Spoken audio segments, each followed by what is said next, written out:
What's going on, everyone? Welcome back to Nooners of Ice and Fire. Today it's season 8 Q&A. We've had a very divisive week. The fandom is up in arms. I hear that they're doing a remake. Maybe we'll have a YouTube Vader type situation where they'll go ahead and just remake the whole thing themselves. You can do it. I have faith in you. They're going to wait about 20 years to reboot this show, though, so I wouldn't count on it anytime soon. Uh, you know, we can dream, though.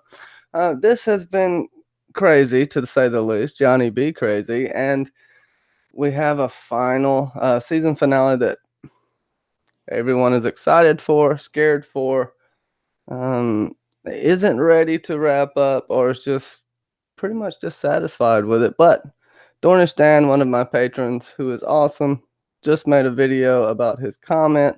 I will start off with this again: how all occasions do inform me and spur my dull revenge. Hamlet. And yes, I did say hashtag sperm in the chat. If you if you would like, though, get your questions going. We'll put them in the side chat. If we don't get them immediately, we will get to them eventually, I promise. And I have an update on the chakra bottles and the book. That will be one Monday. We're going to do something a little different because the chat's been jumping around.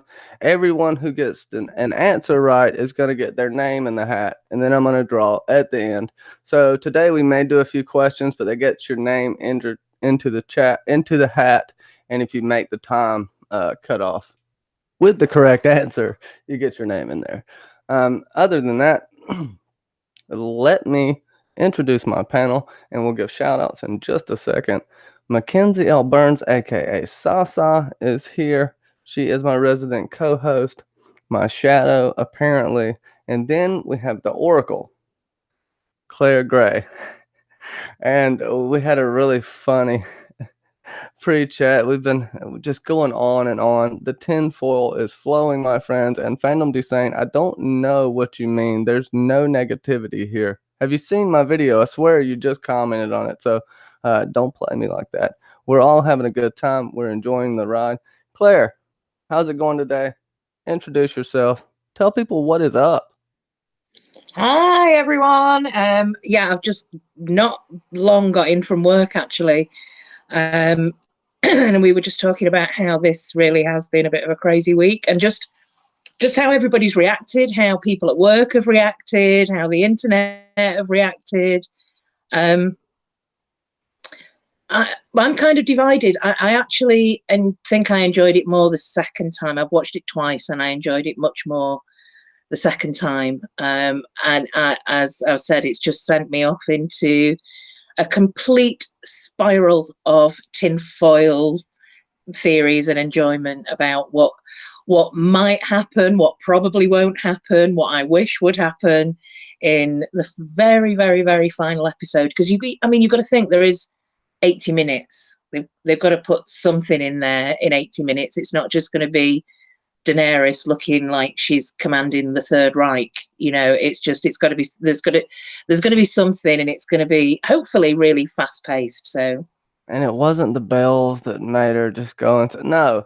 We've seen this happening a little bit slowly, right? Her kingdom has been taken away from her. Everything she's worked for her entire life has been taken from her. Like I said, her innocence, her strand of innocence disconnected into this world was shattered, basically, with Missandei's death and Jorah's death, even though you could say that was more of a father figure. I know that has to do a lot with it. And then John refusing to love her and not refusing to give her hanky panky.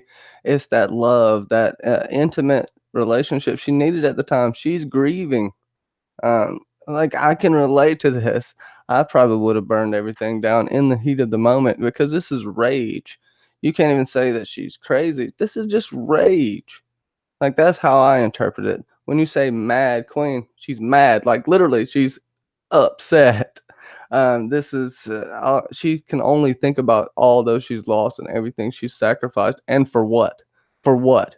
She's gonna have to just instill this fear into everyone, and it's sad, tragic. You know, Yeah, I don't know. Sasa, how are you doing today? Say rants galore, rants galore. I'm doing very well, Johnny, and there's some interesting and funny comments in the chat about Danny's turning mad. Like Fandom Disdain says, I don't know why people are saying she was triggered by the bells unless it's a meme or something. Yeah, very true. But yeah, this season it's not been obviously what we've expected, but we should have maybe prepared ourselves a little bit more with the expectation of we have 6 episodes, not 7 and not 10. So it's like we have to condense so much stuff into such a short period of time that we just kind of maybe forgot that it was only 6 episodes. That's why I think a lot of people are having this problem.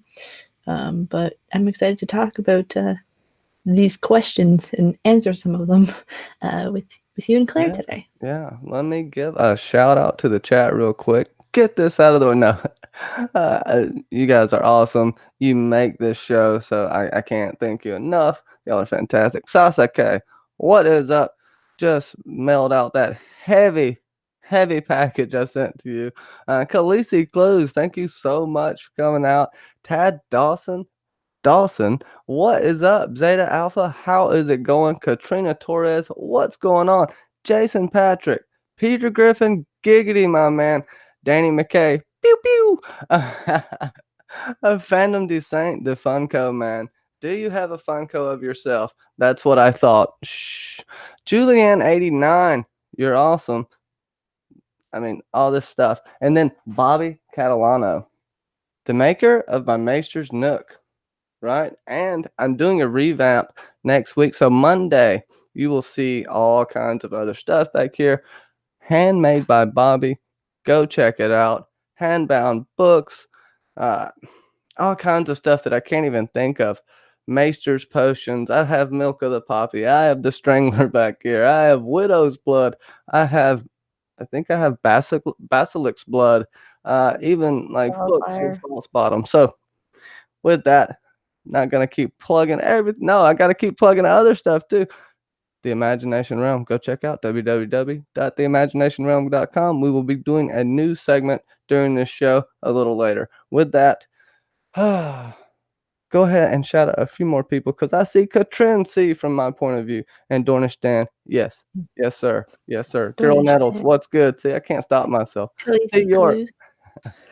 Khaleesi Clues, Jason Patrick, Jordy Jedi, Andy Rant. Yeah, I think you got most of these people.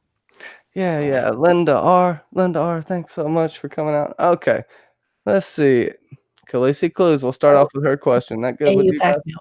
AU Pack Mule, John Latham. That name throws me off, and I just want to. I try to put Johns out of the mind because everybody's named John.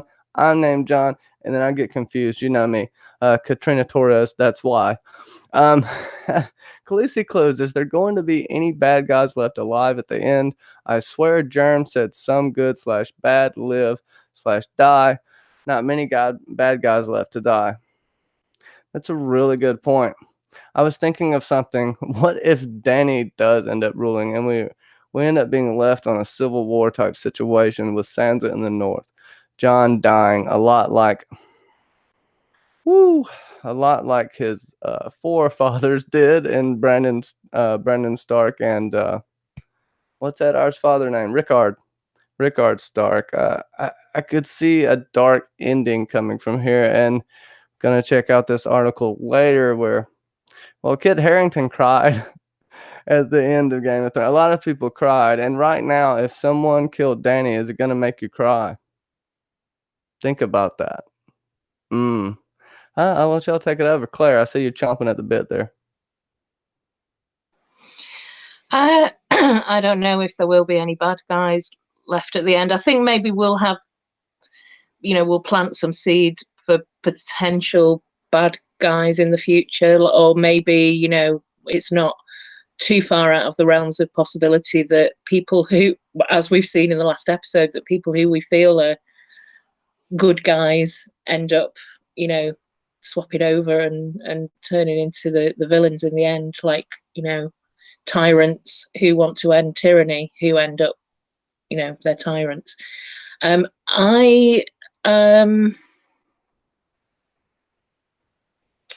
Yeah, who that is though, I'm not entirely sure.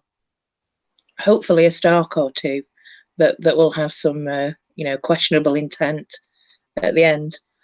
I'm not sure, but we know it's supposed to be bittersweet, but whether that means that, yeah, it's not a fairy tale, but whether or not that means that they're going to be some bad guys, I don't know. So you're saying there's a wedding next episode? Possibly. Go ahead, Maybe. Tess. If there is bad guys, I feel like we might have maybe one or two, because they kind of killed a lot of them in this last episode. I guess you could assume the Dothraki could be bad people. If Dany dies and Grey Worm dies, the only bad people that are left are her army. So you just got to ship them out before anything else bad happens and they decide to revolt. Maybe. That's like my only if a bad guy. Well, Andy Burnett, I would say, what do you say to this? Dan and Dave will be alive after the series has ended, so there will be at least 2 villains left. LOL. Just kidding. Yeah. I had to throw that in. Andy Burnett. Yeah. Just kidding. Yeah. Well, they do want to I think they're leaving America or wherever they are, and then they're going to turn off the internet wherever they are, so they can't after Sunday, so they can't see probably all the hate that's going to flood their social media / the media when this show is over. But yeah, Peter Griffin, Kit did cry. You'll see it probably in the documentary. I have to say, too, if you haven't seen Game of Thrones this week, go check it out. They predict what Danny's going to do with John's corpse. I can't even say it on air because it's so hilarious. It's bad. But let's see. Now that I'm throwing stuff off, the Brown wedding, Sansa and Tyrion wed and then kill all the Dothraki. What? Katrina Torres. That's hilarious. Oh my gosh, no to Mary Magdalene. I don't even know if I could safely say that. Yeah, the fact that they want to be away from the internet is a good sign. I do agree with that. Let's see. Do we have any more questions in the chat? Questions. I can't remember who said it, but when we were talking about the bells, I think it might have been Peter Griffin who said it's Pavlov's dragon instead of Pavlov's dog. Brings some bells and Drogon goes crazy. Yeah, and Peter Griffin, I think, is the one that made the comment that Drogon dies and Dany rules without Drogon. If Drogon dies, could that bring her back to reality? She wouldn't have that power, that nuke she could ride everywhere. Would that bring her back? Would that be enough to even make her want to quit at that point? That's a tough choice. But, and if you're going to get to Dany, you got to go through Drogon, more than likely, unless he's just off at his nest somewhere. I don't think he'll be in the throne room, right? And I think that's where she's going down, is in the throne room, somewhere near that throne, given the visions we've seen and given how these visions usually play out in this series. Not books, but just in this series in general. Any thoughts?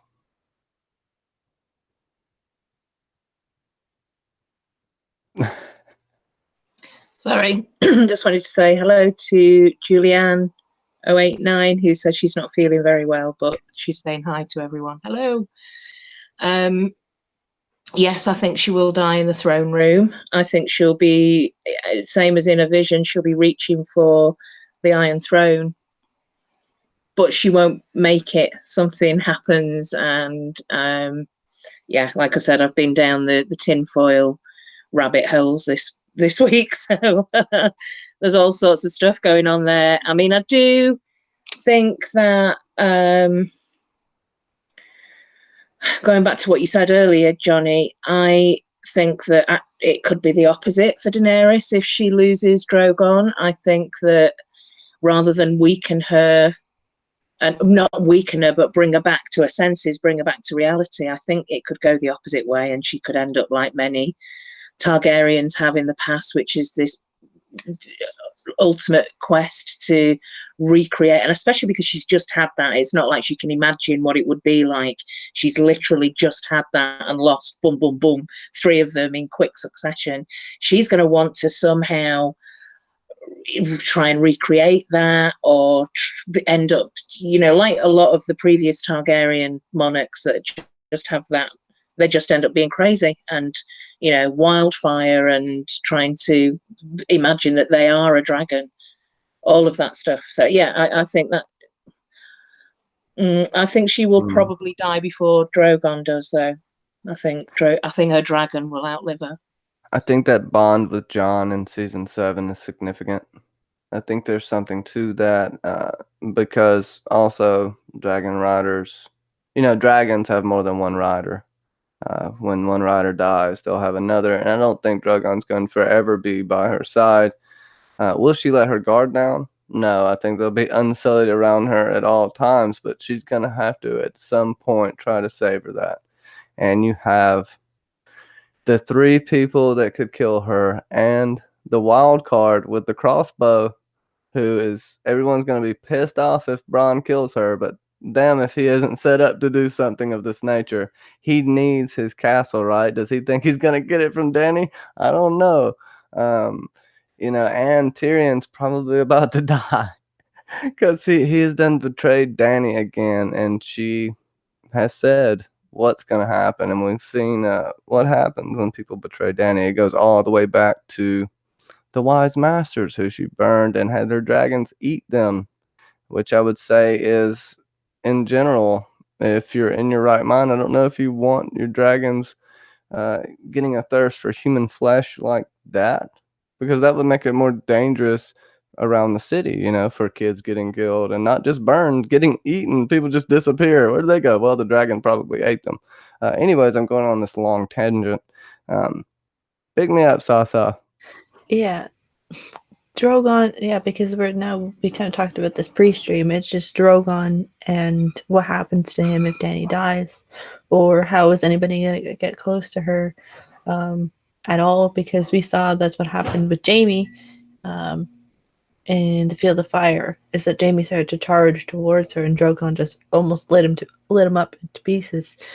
So it's going to be a little bit weird, but I do feel like Dany will be separated from Drogon. Drogon's going to need a nap. It's dragon nap time coming up next episode, because Drogon must be tired from all that flame that he had to just spew out of his mouth. So Dany's going to try and sit on the throne, if they can even find it next episode, with the amount of rubble and destruction, unless it's the one thing that's just like sticking out of the ground. With all of the rubble and destruction of the last episode. Andy Burnett was asking about, will we see Sansa and Bran next episode? Most likely. We probably Jon needs an army, right? Yeah. We didn't see their move. They probably had some movements last episode. We just didn't obviously see them, because we wanted to focus entirely on King's Landing. So there probably was some sort of movements that Sansa was making between episode 4 and episode 5 and into this episode.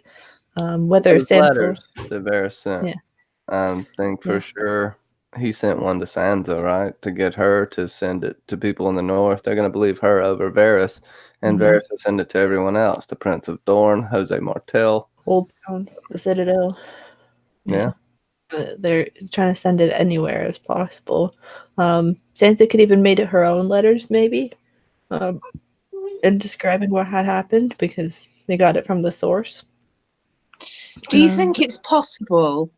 I've seen this quite a bit around this week, and given that the episode is 80 minutes, whether or not it's possible that Daenerys, in just complete mad queen mode, decides, right, okay, who's next? Oh, she's on my radar. Forgot about her for a second. I'm going to fly Drogon back to Winterfell and take care of Sansa, who betrayed me. And, you know, is there any possibility that we can get another, you know, some more battle action going at Winterfell in the last episode? Don't know. 80 minutes. I mean, it's possible that they, I mean, to get rid of more enemies, because she did say that it was Sansa's fault that Varys was killed. Yes, and kind of no, because she had to. It was obviously going to come out at some point. They, like we've been saying, someone had to be the one to move the plot along, and it had to be Sansa. I mean, it's possible that we get to go back to Winterfell, and there may be some fighting and some battlements, but I don't think so. I feel like Dany's just not going to get up from once she sits on that throne. She's not going to get up until she probably is killed.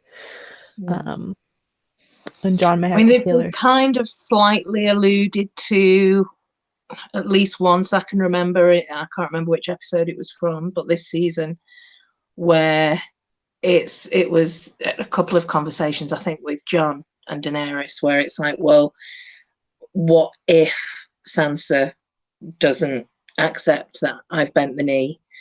And then it's always those, a couple of those scenes where they just get interrupted and you don't get the answer, but you kind of left thinking the answer is, I will kill her if she doesn't bend the knee. She will be next on my, death by dragon fire kill list. She was gonna say that. She was gonna say she better respect me or else. That's basically what she told Jon.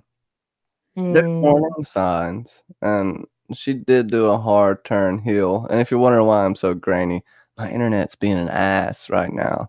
Dragonfire and wildfire has exploded on my internet, but I think as long as you can hear me, I'm okay.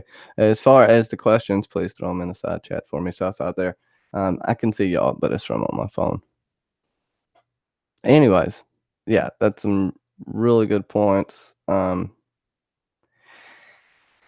People don't feel sorry for Sansa, which that's fine. Sansa had to tell someone, but you could argue that Varys wouldn't be dead at this point, that none of this would happen. But I digress. Varys was already worried about her before this. I don't. Maybe that was part of it, but I think eventually she still would have went. Mad, so to speak, because even after she had won the throne, people aren't going to be reticent and ready to bend the knee, so to speak. And they don't love her. The people don't love her. I think what Tyrion told Cersei is more like a projection of him thinking about Dany. The people hate you, and you hate the people, and that's fine because you hate the people. I think that's kind of what Dany's turned to now, because she feels like that's all she has. If you can understand me. I said I can understand you. There was Tad69 Dawson asked, so we're not considering Sansa / Littlefinger, Sandfinger, I guess you can call it, as a bad guy. I mean, we can, but it's kind of set up that Dany is the final bad guy. She took out who we presumed was the bad guy to only become herself as the bad guy. I mean, it's possible, but I don't think so. Yeah, I feel like they're making Dany the bad guy over Sansa, even though a lot of people want it the other way around. What do you think? And I mean, love Sansa or hate Sansa. I've said this a few times. If you just go back and watch her story arc, it is Queen training camp, and that's it. Dany's good part of her story arc. She peaked when she hit Marine, when she freed the slaves, and then ever since it's been downhill. It's your classic tragedy. Your hero rose up and then to be defeated by their own desires in the end. And that's why you had that massive peak of Dany in the middle of the series. It's not because she's going to peak even further. Think about it as far as the story goes. You can't peak much further than freeing like a whole nation of people, basically.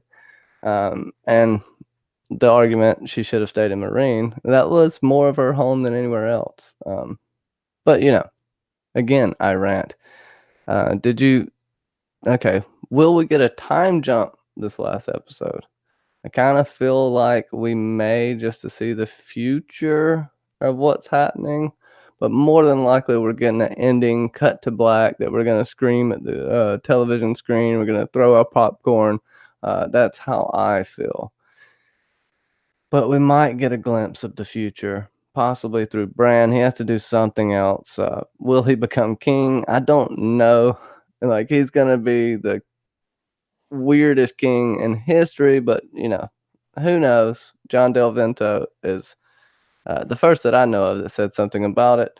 So shout out to John Del Vento if Bran does become king.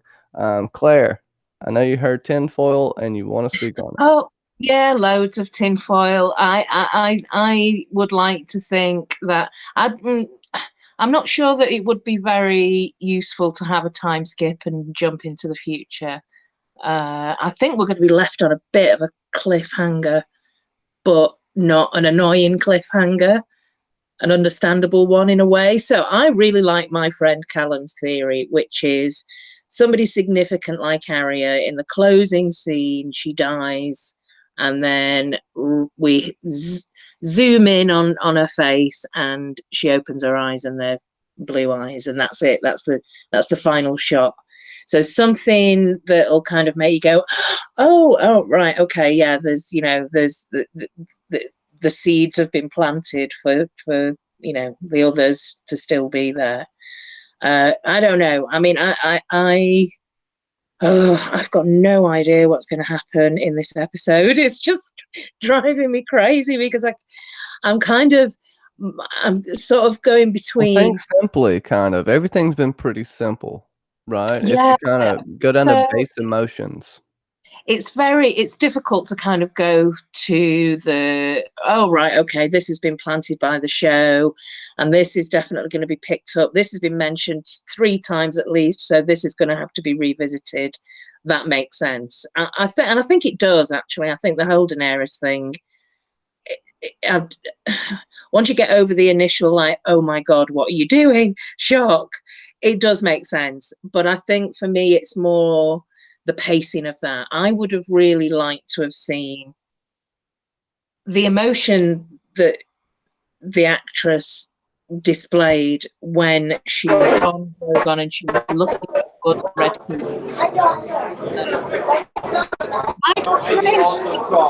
Hi, I don't think I'm supposed to be here. 1 second. I'm just saying hello. I'm in the Irish bar. I'm just saying hello. I literally just saw the link and I said I'd call in and say hello. But I'm not going to introduce Claire because my friend John is here and we're going to have some Guinness, right? Yeah, we're going to have some Guinness. So love to you all. I will be talking to you all over the weekend. Bye. Bye. Cheers. Awesome. Love the Guinness. Yeah, join us tomorrow on Catherine's channel for House Polished. I think it's usually about 3-4 p.m. UK time, PST.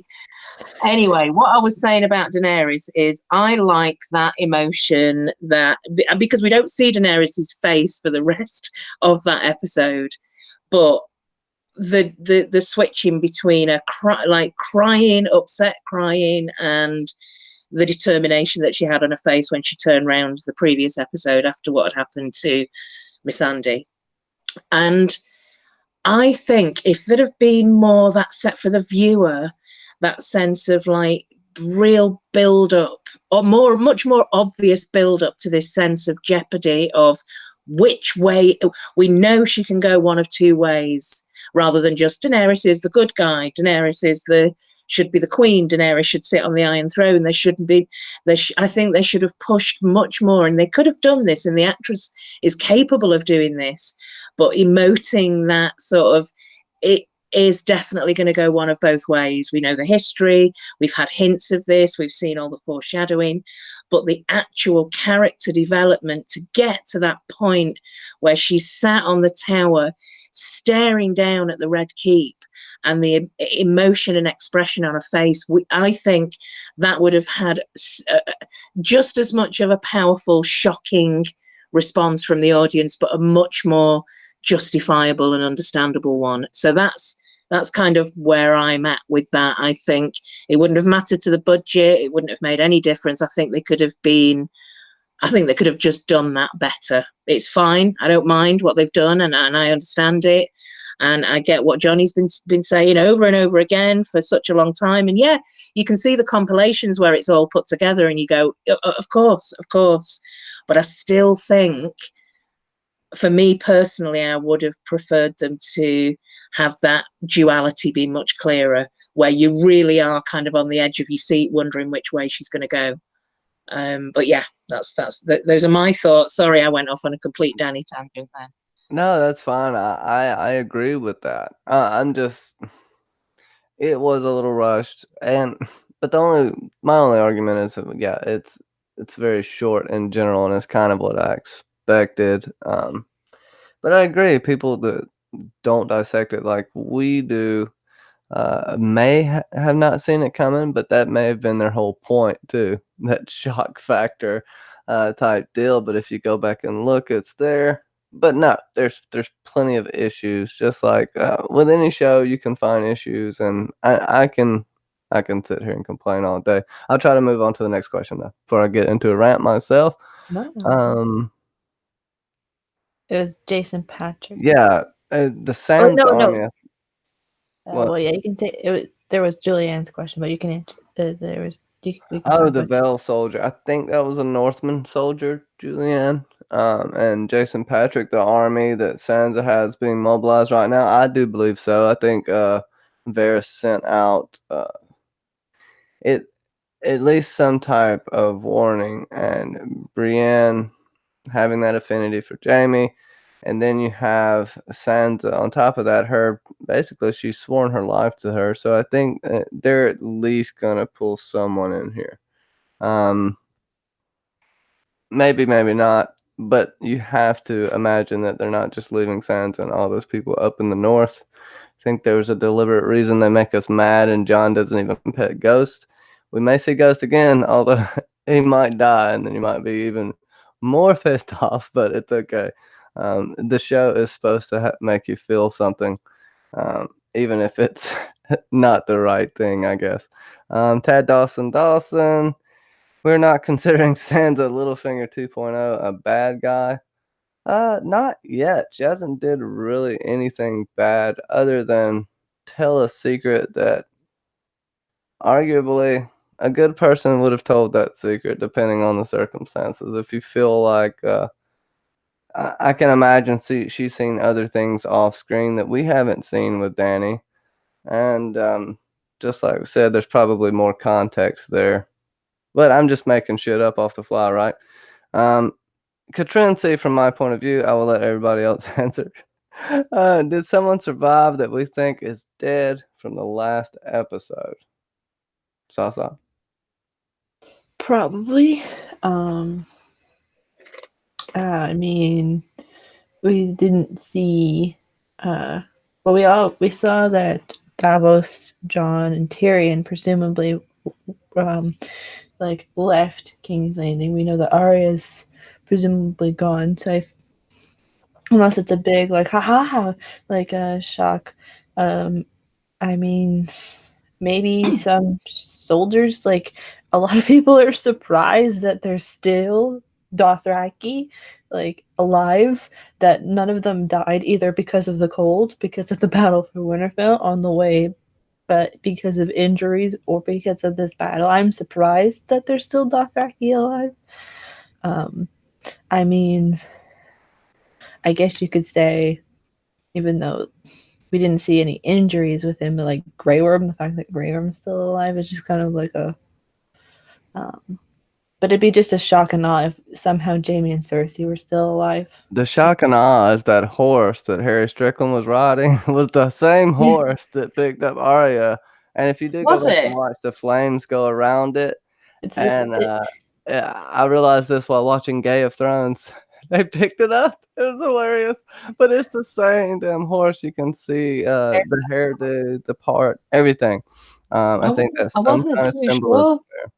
I looked at, because I was looking at that actually when as soon as I saw Harry Strickland on the white horse and I watched it the second time, I thought, I wonder if that's the same horse that Arya gets on at the end, and it does have a similar nose, but then when you're actually watching the Dothraki stream into and the Unsullied stream into King's Landing, there are quite a few white horses actually. Well, it's got the same burn marks that it gets kind of on his feet. It's just Uh, weird when you go back and watch it and you do it in slow mo. The flames would make seemingly sense. go around the horse and something is protecting it. There's some symbolism that I'm not catching on there, other than the pale mare. The pale mare.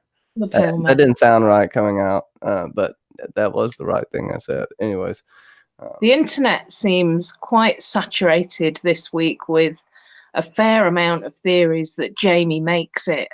I don't know how I feel about that, actually. I mean, he was in a pretty severe state before the tower fell down, which I thought was really good symbolism for both of them. They, started in the mountain tower. lives before Jaime lives.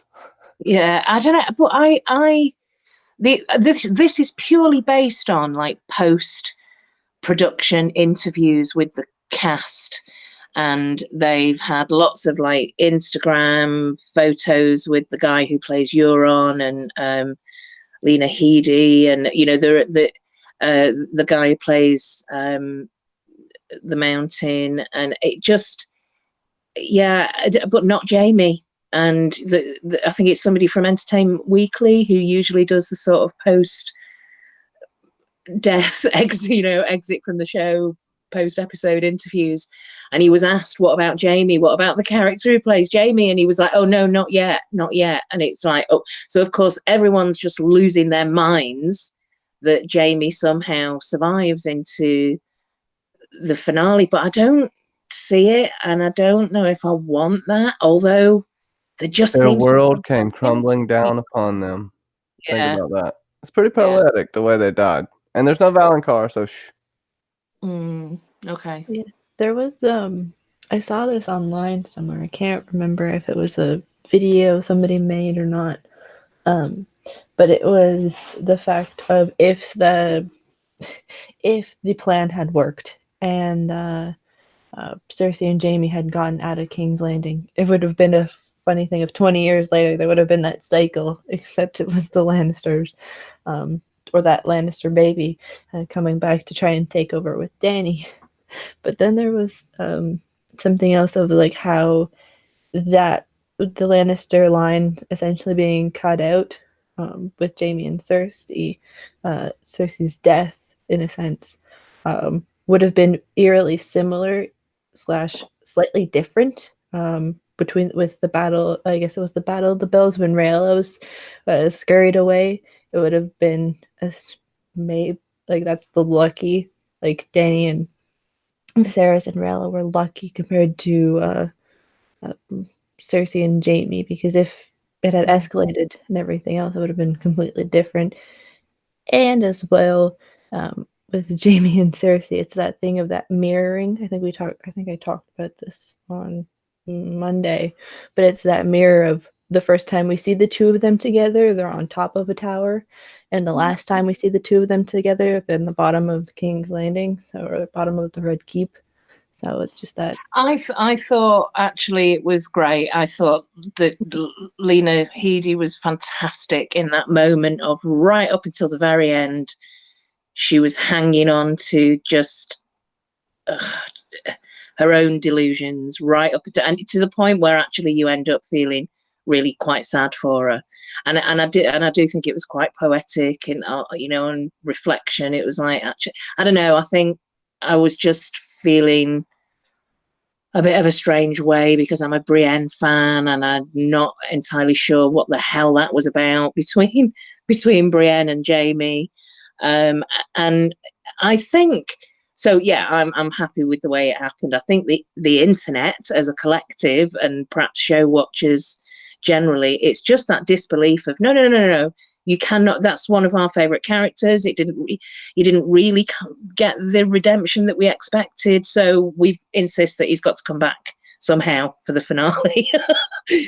Yeah.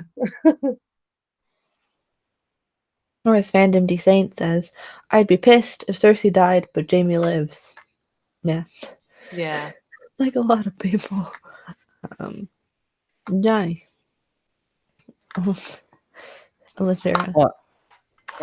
Let's see.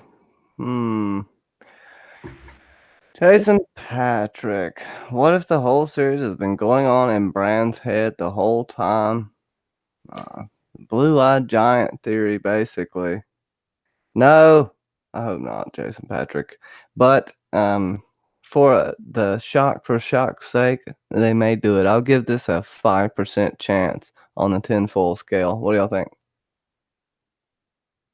It's as good tinfoil as it being a story that all of these actors are watching on TV, and then I like that it also too, or the tinfoil theory of this is just a park in Westworld.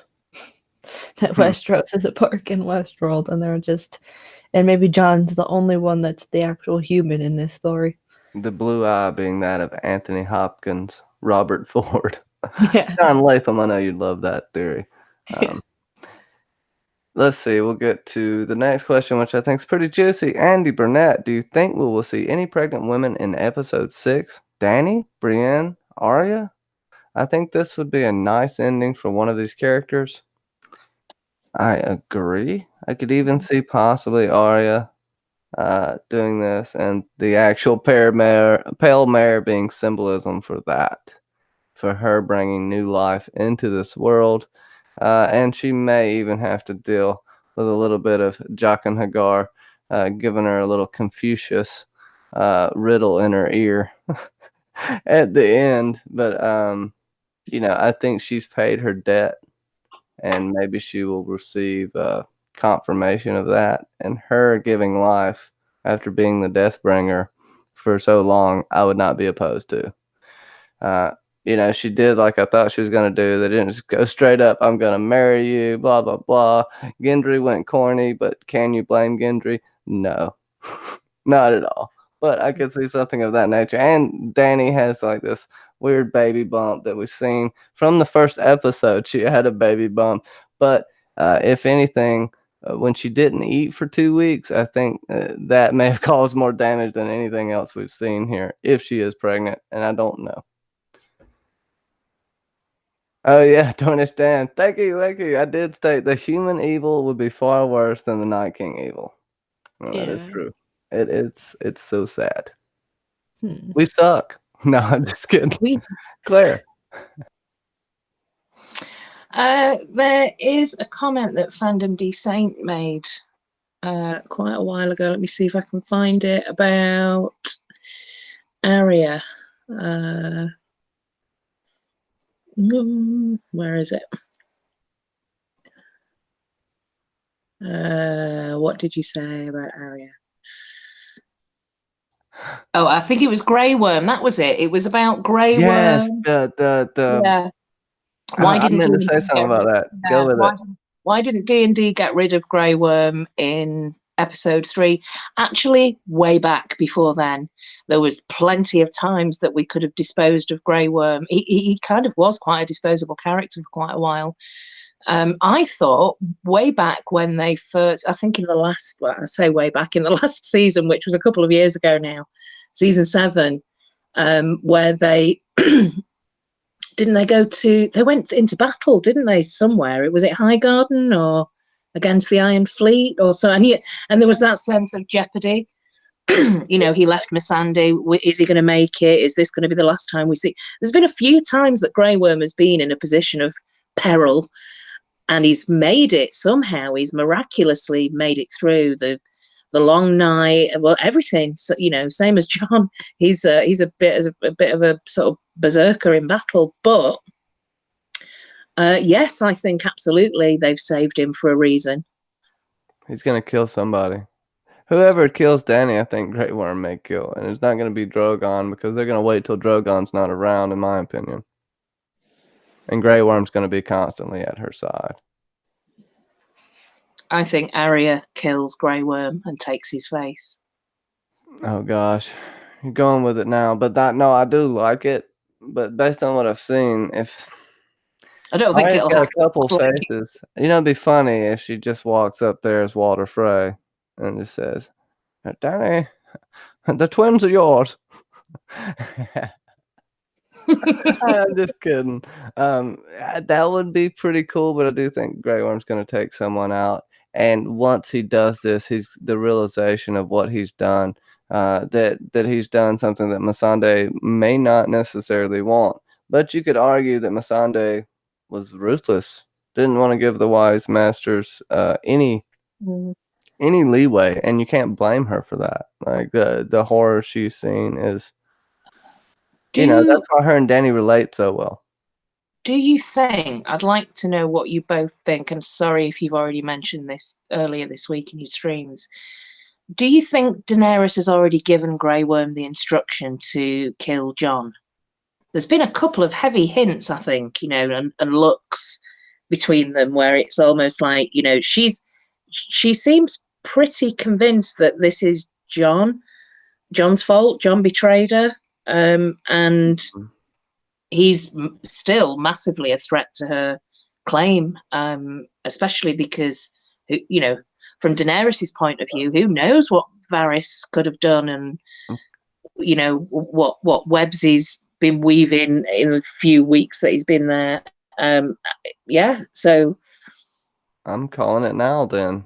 Danny takes Jon prisoner, uses him for some type of leverage against Sansa in the north. Arya escapes while this is happening and sees it. This is going to mirror Ned Stark's death. This is going to be at the steps of the throne room. We've seen kind of in the thing. And we may even have Jon executed. But I do think she's going to play against Sansa somehow. This was all built up in the first couple of episodes, and they're going to pay off on it. That's why they put Sansa out of sight, out of mind, to pull this seemingly out of a hat for you. But if you look, it's there. Sansa's coming. Sansa's coming with an army, more than likely. And wouldn't doubt if it is the Prince of Dorne. They have warred against the dragons for a couple of centuries. And right now, if you have to choose what side they're going to be on, they're going to be on Sansa's side. They don't want a tyrant ruling anymore. They've just gotten rid of one and another one with a dragon. They're going to do anything they can to stop that, especially at this point, especially what's happened in King's Landing. And word's going to spread because I think we're going to get an advancement of time, at least like a month. We're going to see like a month of things happen. Right, because we had 2 weeks pass before Jon even got there last episode. So we're going to see a little bit of a jump. And I don't know. I think so many people are probably going to die, and there's going to be barely anybody left. And it's going to be super, super bittersweet. And that goes into another question. But Sasa, go ahead if you got anything. Going to that point, though, Johnny, about Sansa just coming south, it kind of is a flip on our expectation, right? You and I have been talking about this for a bit, was saying that it was like that some Lannister forces, some way, somehow, would come north, kidnap Alice Karstark, or at least take away Alice Karstark's body, saying it was Sansa's, to bring it to Cersei. But now that Cersei has died, I could see it in a sense that Daenerys takes Jon as a prisoner for treason against her own crown, even though it's Jon's rule and she's usurping his crown. And Sansa showing up to save him. It would be not the term wax poetic, but it's that thing of it's a switch on our expectation. A lot of people kind of expected Jon to be Sansa's savior. So for Sansa to be Jon's savior would be very interesting, and bringing a different army and so on and so forth would be pretty cool. I mean, we have 80 minutes So I feel more or less it'll be a story like John Ygritte mirroring into John and Daenerys, where you have the bystander or the child, more or less in the situation, take out the love interest of John, meaning Arya, because there are shots in the promo, spoilers if you didn't watch it, but there's a shot in the promo of Arya looking angrily, seemingly in Dany's direction, and there's that whole thing throughout the first couple of episodes of of Arya using a crossbow and training with crossbows. Why bring up Arya training with crossbows just to not have it pay off in some way somehow? Whether it's because we thought she might use them in the battle for Winterfell, or the bow and arrow kind of just goes back to her being better than Bran at everything, and basically as good as, if not better than, a boy. But you can argue that may be a method she will use. It's going to be hard to get really close to Dany. The only person she's going to let somewhat close is Jon. I think Tyrion's done for. I think he's one of the first ones that are gone. Like, Tyrion's going to be used against Jon. This death of Tyrion's going to have Jon up at fetters. Jon's going to do anything he wants to do to curtail Dany's rage at this point, and she's going to use that against Sansa. It's going to be pretty heartbreaking, I think. And everybody's wondering where they're getting the army. There's a few people here and there. The Glovers are missing, so I think they could come back and redeem themselves, and then Sansa behead them all, at the end for Oathbreakers or whatever you want to say. Jose Martel, Dornistan, that's right. the Manderleys? Yeah, you have the Manderleys, but I don't know how many were actually there. And you got a bunch of people in the Riverlands, but Jon supposedly picked those people up. You also have the Neck and House Reed. Not saying we're going to get Mirror back, but there's soldiers in places. And the Vale, I mean, not the Vale, but the Iron Islands. Oh, yeah. Right. So you still have that. It's an untapped resource. Imagine the very last possible episode. Howland Reed shows up and is like, "Hello. I knew your mother. I was there when you were born." Like the very last possible episode. Everybody's kind of like thrown to the side. Okay, we're not seeing him again.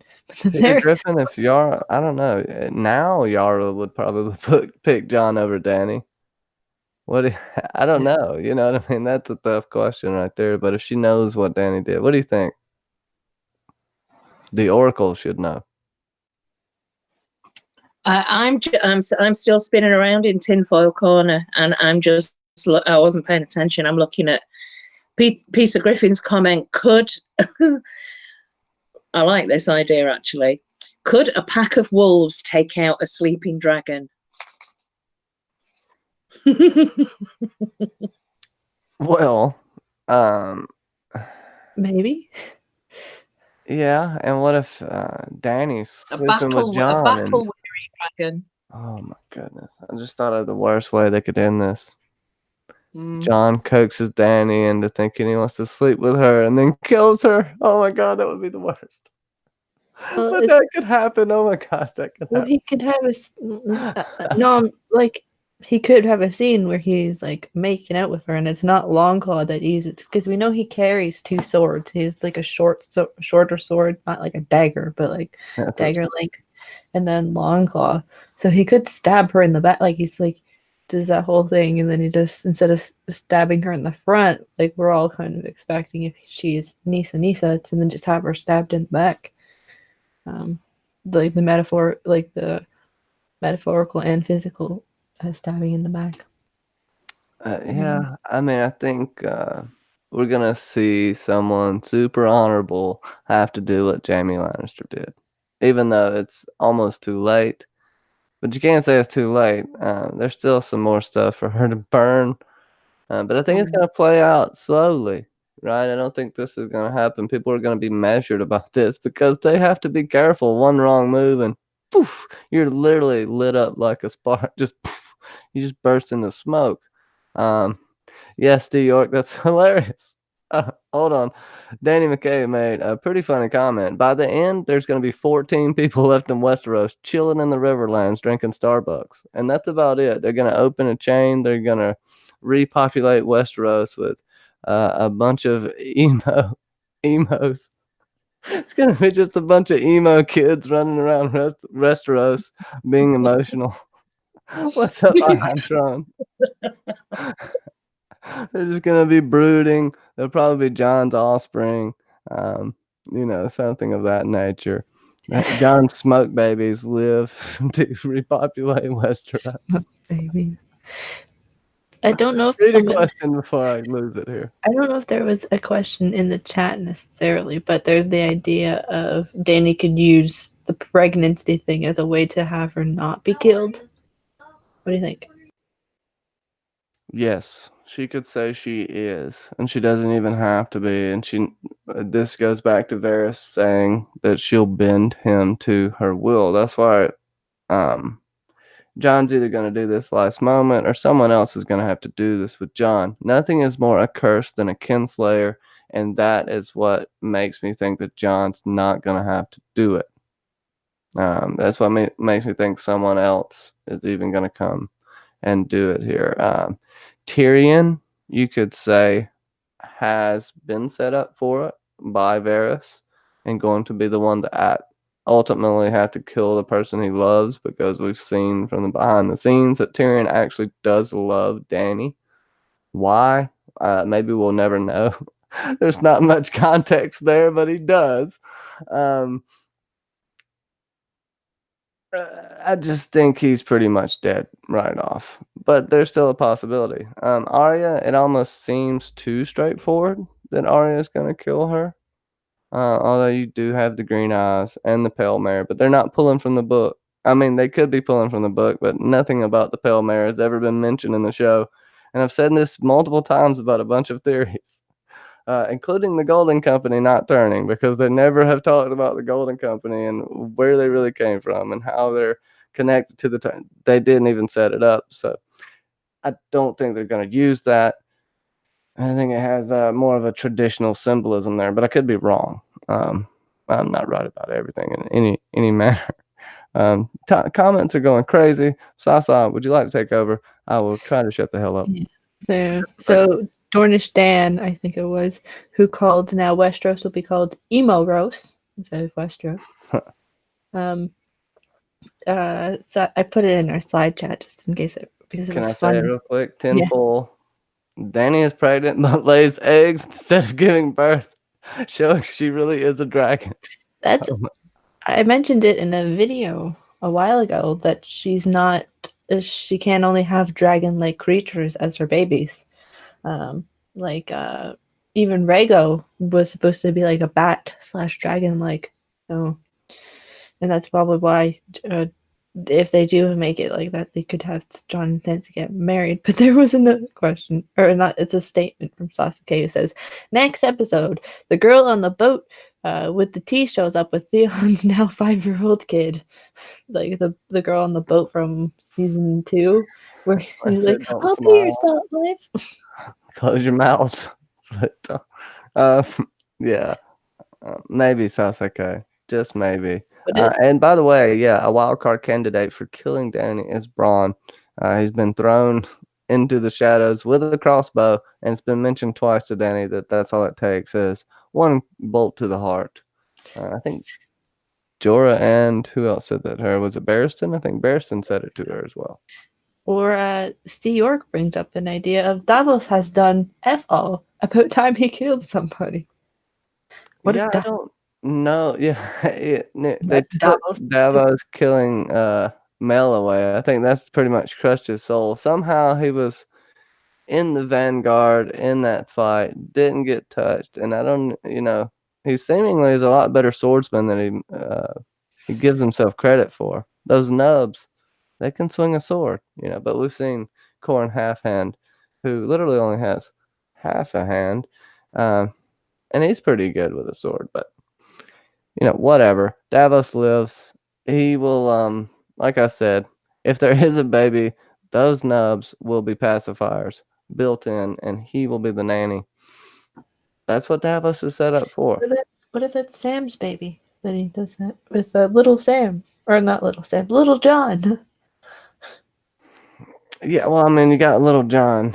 That's hilarious, Little John. And Claire, do you have any thoughts on Little John? There, John may die, right? Because there's another Little John on the way. You're muted. Sorry. I don't think Cersei is or was pregnant. I know that sounds weird, but I think she was just using it as a woman's weapon. I don't know if. Well, the only certainty I've got is Sam and Gilly. She's definitely pregnant. And I don't know what's going to happen to them. I don't know. Do you think there'll be a few characters that just kind of make it off page and vanish without us? I'm sure there'll be a lot of that will sit at the end of the very last episode and go, what about, oh yeah, and I think a few of our favorites unfortunately might be caught up in that. Well, there aren't that many left, and I would argue as far as Cersei being pregnant, when basically her final words was she's scared for the child, that she didn't want to die, that she was scared for their baby, and that's taking that lie to the final extent, even knowing when you're gonna die. Unless it gives was it a just little like more impact for me. Like I think she passed it off for Euron. Is the whole reason. I think that explains a lot of her actions later, and that explains her wardrobe change. Anyways, whatever. Could argue with you about Cersei all day. It doesn't even matter. She's dead. What were we talking about? Yeah, but I was just talking about how to use the pregnancy as a thing to have her not be killed, Danny. Or as she's dying, that she says that she's pregnant, which could haunt John or whatever. But there's been no scene of her at all talking to a maester. And it also took her 3 months the first time to realize that she was pregnant. But John also said in the books and in the show, I'm certain of this, that he said to I can't remember her name, the wildling girl beyond the wall. Oh no. Val, the wildling princess. No, you know nothing, Jon Snow. Oh, Ygritte. Ygritte, yeah. I couldn't think of a name then for a second. I'm sure that he said to her at one point that he would never, ever underline father a bastard, and he's not married Daenerys, so maybe it wouldn't make that much of a difference to Jon if she revealed that she's pregnant. Yeah, I mean, but he doesn't want to have a bastard. And then you can have a forced marriage. Oh my goodness, I hope this doesn't happen. Oh, maybe this is why this is horrible. No, but this forced marriage. John could feel like he is forced to marry her to save the realm at this point. You could say she doesn't even need to be pregnant to have some control over him here. He may just. But maybe we do. I think you could take 5 minutes of those 80 minutes to have a wedding. Plausible. Yeah, holy smokes. And then we have Danny killed at the wedding. The white wedding. History repeating itself, and we may have just figured out something we didn't want to. Doesn't even need to take 5 minutes. It can take 30 seconds, like Robin to Lys's marriage at where is it? Not in the gods, but it was in Bag or something like that. So, but all the John and Danny people who love them together will be up in arms. The fact that we didn't get a half an episode of them just preparing for the wedding or something.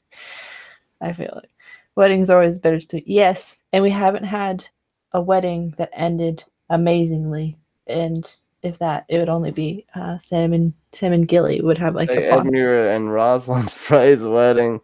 That may have been the best ending. They at least got to be together at night, but their guests didn't have a good time at the after party. At the reception, it was I would say that it was a little unwelcoming. Stark send their regards. I know, right? That's awesome. What's up, Red Walrus? The mountain could be like the Terminator, all burnt but still running. He's still just running across Westeros, setting forest fires everywhere. Instead of Smokey the Bear, you have the mountain giving PSAs and being set ablaze, just running. Or Tornish Dance also says, Westeros, where wedding deaths are part of the fun. So, and this goes back to something I think we touched on. Steve York asked about a reunion between John, Ghost, and Tormund. And I know you said that, but I wanted to touch on that again. I do think I could see that if John does relinquish rule to someone like Sansa, and if Tyrion does live, we may have that little wedding we want to see at the end, and everyone will scream and cuss and throw stuff at the camera, at the TV, at the camera. I'm just talking to myself now, but yeah, I don't know what other questions you got? You got any questions? That reunion, though, it would fit John St. Baptiste's theory that he's got going on, that John would go back to the cave and live a life in the cave. So, it's not entirely not possible. Probably they also did have time to reshow Ghost again. So, because they could edit out a Starbucks cup, I'm sure they could edit in Ghost next in the final episode. Yeah, it's we may have a Dothraki wedding if Dany does get married. They're talking about it in the chat. Gotta have at least 3 deaths, or it's a dull affair. I think Dany could pull that off. With that, I think that's a fun question. Who are 3 people that Dany will probably kill next episode? Give me 3. I think that's actually a modest guess at how many people Dany may kill next episode. And I could be just being an asshole right now, assuming Dany's going to kill a bunch of people. What do you think, Claire? Sorry, I need to just let the dog out. Sasa, 3 people you think Dany may destroy next episode. She'll try for Sansa, but it's not going to work. She'll try for John, probably won't work. So I think we got Tyrion. She could try, even though it won't make any sense, she could try Davos. And let's see, Tyrion, maybe Davos, even though Catherine will kill me because I said Davos is on a death thing. And maybe I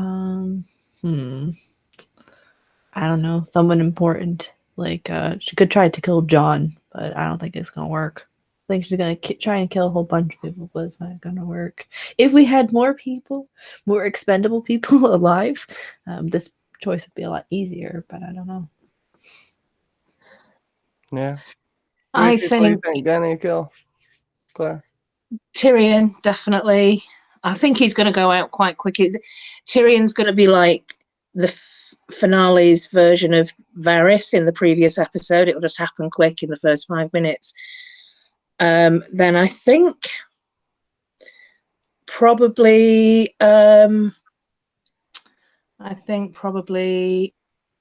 Arya. And wild card, I'm just going to throw that in as the third option, Bronn. Now, I just thought of something with Tyrion the Unburnt, possibly. Would Drogon maybe hesitate before he burns Tyrion? Given the bond that Tyrion had with Rhaegal and Viserion, you could just say that dragons were smart and they know he was going to let him go. But I think I'm not saying he's a Targaryen. I'm just saying, would Drogon hesitate enough for Tyrion to be saved by someone?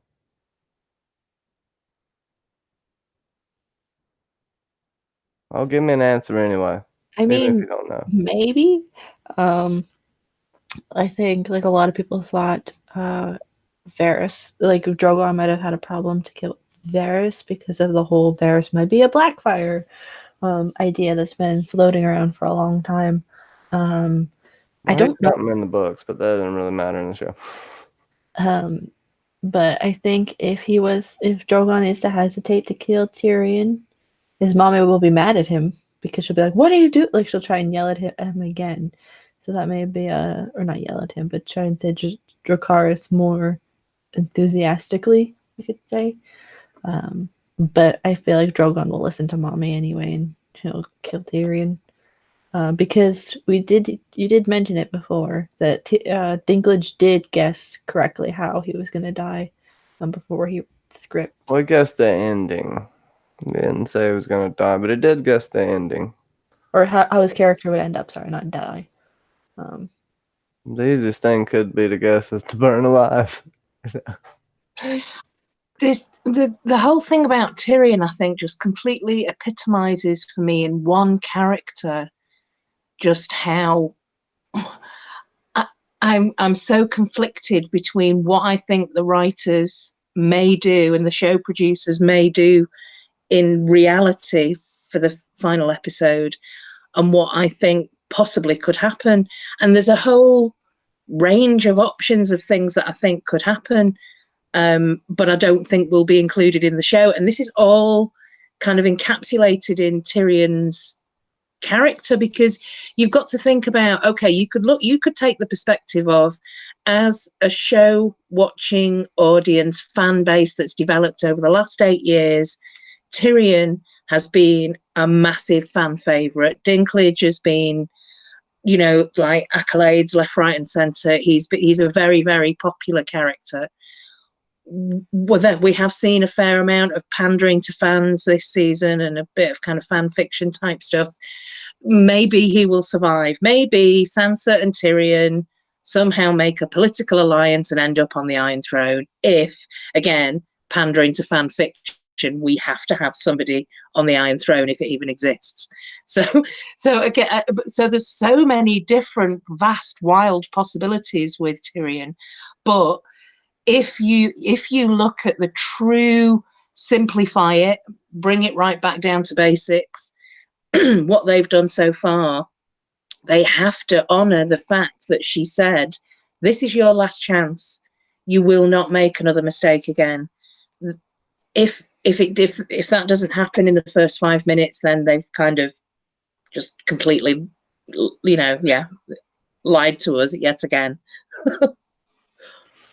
Yeah, I mean, someone's going to have to stand up for Tyrion in this moment, and you may have a double kill situation here where Jon does something stupid to try to save someone, but I don't know that it would stop her from doing that to Tyrion. They're going to say stuff. She's going to burn a few people for dissenting, and then everybody's going to bend. It's going to be a little bit of a dick on. And it's going to be the Tarly situation all over again, but I think more exaggerated. I could see Tyrion running back to Winterfell if he could. Maybe not even going to Dany, which we know he is. But I could see a few people escaping at some point if they think their death is imminent. And having a couple of better options. And Tyrion, at the least, I think will try to reach out to Sansa. I think that's we've seen that being set up. Their, whatever you want to call it, their love for one another, I think has to play out a little bit here. It at least has to come into the fold. Because if Tyrion dies, it's going to have to affect Sansa somehow, or he's going to have to, in my opinion, have reached out or at least trying to get to Sansa, but could be completely wrong about that. In just a second, we will do the Imagination Realm news segment. Go check out www.theimaginationrealm.com. We got some fun stuff we'll talk about, and y'all can scream at me about this stuff on here. Yep. A lot of people are saying trial by combat. For Grey Worm and Jon. I guess it'd be trial by combat. So I guess Jon, I correct me if I'm wrong, but I feel like Jon may fight for Tyrion, and then Dany will have Grey Worm fight for her. But then Dornish Dan thinks that Dany's champion would be fire, like Aerys used to use. Yeah, she's not gonna even. I think we may see a breaking of the will in a sense we don't want to see it broken, as it becoming even more fear-based system here. And right now, people can't really dissent. Like John, yeah, he wants to help, he wants to stop her, but is really making a public showing going to make it worse or better? I think it'll make it worse. I think it could flare her temper up even more, especially right after the battle. So it's going to be something that someone does behind the scenes in the shadows. Tyrion may get held off from his fate. I think John may actually let him go, much to John's demise here. I think at some point, someone she's going to want to burn, they're getting the hell out of there. Someone's going to let them go, whether it be Davos. We saw this smuggling operation not be successful in the last episode. Super in your face. It's not successful. We have, in my opinion, we're going to have at least one successful smuggling operation. One of those people have to get out of there. What do y'all think about that?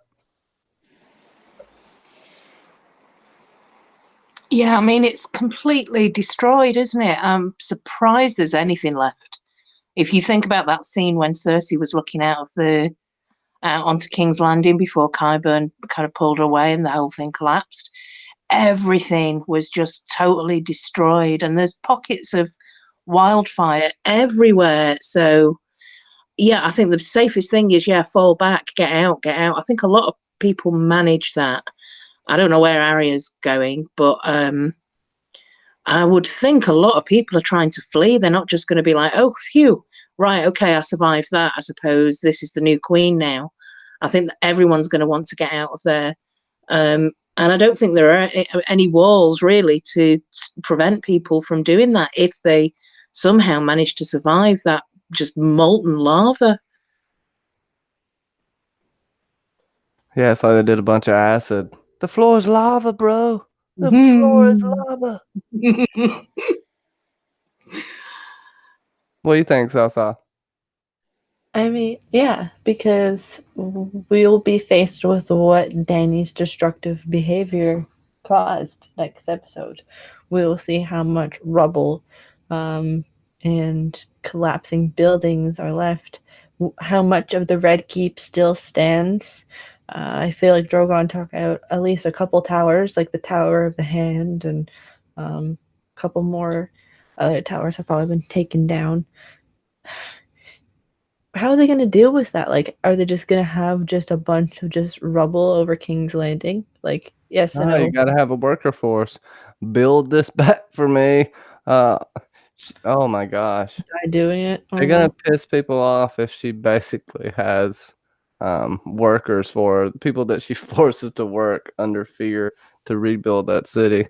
Oh, if we see something like that, I could see it. The complete downfall fall and the full circle coming of her character going. Use slaves or whatever. Ooh, that would be crazy. Also, this kind of popped into my head because Zeta Alpha says it's a level King's Landing and make it a graveyard. John did tell her in episode 4, before she goes off to do what she does at the Field of Fire, but it's like, you'll be ruling over a graveyard if we don't defeat the Night King. It's almost like, sure, but now with Dany, it's like almost if he finds Arya and Tyrion and probably Davos, it's like we have to defeat her or she's just going to rule over King's Landing, which is now turned into a graveyard. We have to do something to kind of fix this problem that we've kind of come into our hands. Could they make a new Night King to defeat Dany? Boom, tenfold. I know you love that one, Claire. Take off with it. I do love that tinfoil. Yeah, that. I mean, at the end of the day, with Daenerys, it's you will love me or you will fear me, and she can't make people love her, but she kind of can make people fear her with that mighty dragon. I don't think there's really much of King's Landing left. I think possibly she's going to go back to Dragonstone, maybe try to rule the realm from there. Yeah, I don't know. Let me know when you're ready for some Bran and Drogon tinfoil. All right, we'll wait on the Brogon for just a second, but that tinfoil comment made the chat blow up, I'll tell you that much. Okay, I'm going to present to everyone. We're going to check out some articles here. This is something we got. It's a new little format by the Imagination Realm. It is fantastic. Look, even promoting me. I love it. I'm going to read this right here. The bells are ringing and Jon sighs in relief. Jaime is panicked that he won't get to Cersei in time. I can now recognize what is happening with Dany.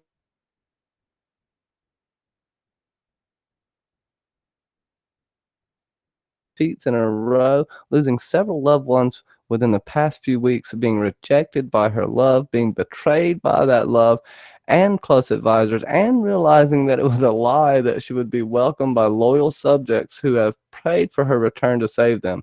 She has nothing to win and nothing to lose in this moment, and the voices in her head are yelling, "Burn them all." Holy smokes, I love it. I love it. Even though that's probably a controversial statement, but I'll stand by it. Whatever. Everybody's entitled to that. I think that's kind of beautiful there. We got Kit Harington cries over the final read. If it load up here, because I got the best internet ever. But yeah, I think this is kind of a big deal. What's gonna happen. And this shot going back to the waterfall about living there forever. I've been saying this the whole time. Dany's going to mirror Ygritte's death. Jon loved Ygritte, but it was necessary, not to be, he was on the right side. And it was duty and honor over love. Love is the death of duty. And you see him realizing that throughout the season. And we see these mirror images here, just like here, kind of with the cave scene. Of course, it's not going to be literal. They got to give some finesse to it. But I think she's definitely may even die in Jon's arms. But it's going to be, Jon's going to feel like he's responsible and maybe even be the one responsible for killing her. But I think he still loves her, maybe not in love with her, but he still clearly loves her somehow. He's wrestling with his feelings. Any of y'all have any thoughts on that while we're checking out this article? Well, maybe that's the thing that will make him, that will kind of trigger him into some sort of action, because I think he's been woefully underused really this season, Jon. So he kind of needs to do something he needs to do something heroic. And I think, you see him in the last episode surveying all the small folk in King's Landing, and you get a massive like reflection, perspective, point of view kind of thing from Arya in this episode, but you also get an amount of that from Jon as well. And I think, him taking that responsibility of like, oh my God, what have I created? If I'd have just taken one for the team sort of thing, then, it might not have got this far. And he's going to feel that guilt and he's going to feel that weight of responsibility, which is exactly how a king who doesn't want to be a king would feel, but knowing that this is inevitable, it's something that he's going to have to do. So that, that could be the moment of heroism for Jon, that finally realizing there are no other options, there's just me. So yeah, possibly. Yeah, or like Dornstan says in the chat, he's crying because there's no more checks coming in the mail. I mean, it's probably also, we'll probably find out why he was probably crying, because that's clips from the documentary next after the premiere or of the last episode. But I think it could be the fact that it's something so emotional, like Jon having to kill Daenerys and having to be the one that wears that kind of has that weight on his shoulders. because there's a lot of people, some of them in the chat here, that love Daenerys, and the fact that he has to be the one that kills Daenerys, he could feel that maybe that could hurt some of his, not saying it's street cred, but his credibility with a lot of people. It's like that he was the one to kill Dany, especially if it's in a quote unquote evil way. That could be, it's like, why do I have to do it? Like kind of emotion, because he wanted to be the one to kill the see knight. John say he doesn't want it, right? That he even refuses to do something like this, and this may be him just running away from the problem and going to the cave in general and not even dealing with this. Oh, that would suck. The brooding John. Go ahead, Sasa. Sorry for cutting you off. As you see, you like this news you're seeing here. I hope Germ's trolling us, but we'll get to that in just a second. Go ahead, Sasa. It could be a thing too where sorry for the background noise. It could be a whole thing of just John having to just bear that weight of having to kill Daenerys, because for a long time she's been unkillable, and for her nephew, lover, last family member to kill her, it just is sad. But it also could be just entirely the fact that it is over, and his last TV role, or his first TV role, has now completely ended, because a lot of other characters are like laughing and being giddy. So I don't know. Well, I mean, some people have souls and some don't, so that's kind of where you're left with that. Yeah, I mean, me and APAC Mule, a few other people think that Germ is already done with at least the first book. He says that these are just rumors and isn't true. I'm trying not to believe him, but he just doesn't want. He basically said, "I'm not going to provide links. I don't want to reward purveyors of misinformation with hits." I will, however, say for the record, no Winds of Winter and A Dream of Spring are not finished. The dream has not even begun. Oh my gosh, Jerem. You better be trolling us. What do y'all think about that? Oh, I'm not going to start writing volume 7 until I finish volume 6. So he's saying Winds of Winter isn't even done yet. That's Claire first. Claire.